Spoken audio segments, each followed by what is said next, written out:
In this video, I'm going to show you how to add Arabic text in CapCut without reversal issues, so your words display properly, connect naturally, and look clean in your edits. If you've ever pasted Arabic into CapCut and noticed the letters look separated or reversed, this simple method will fix that fast.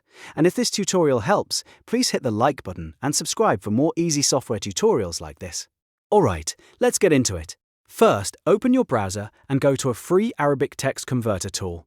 You can search for an Arabic text converter online and choose a simple tool that lets you transform normal Arabic text into a version that works better in editing software like CapCut. Once the page loads, look for the input box. This is where you'll type or paste your Arabic text. You can use a sentence, a word, a caption, or even a full paragraph, depending on what you want to add to your video. After you paste your text, take a moment to make sure it's correct before converting it. If the spelling is wrong here, it will stay wrong in CapCut too, so this step matters. Next, click the Process Input button, or on some tools it may simply say Convert. The tool will instantly generate a modified version of your Arabic text in the output box.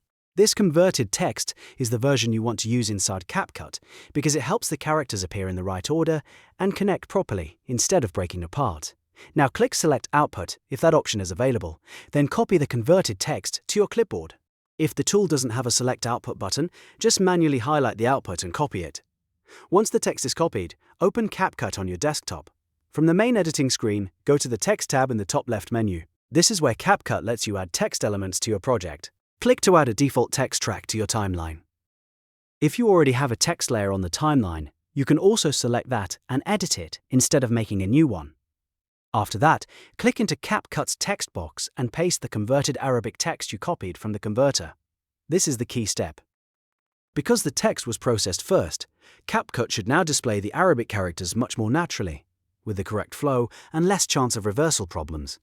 If you want, you can now adjust the font, size, color alignment, and position so it fits your design.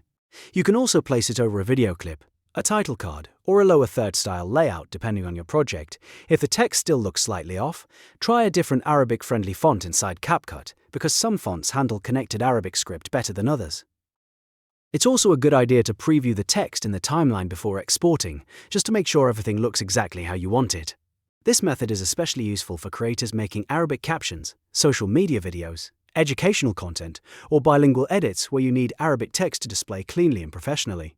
The best part is that it only takes a few extra seconds, but it can save you a lot of frustration. So to recap, you open an Arabic text converter, paste your Arabic text, process it, copy the output, and then paste that converted text into CapCut's text layer. That gives you a much better chance of getting connected Arabic text without reversal issues. If this video helped, make sure to like the video and subscribe to the channel for more CapCut tips, editing tricks, and quick software walkthroughs. Thanks for watching, and I'll see you in the next one.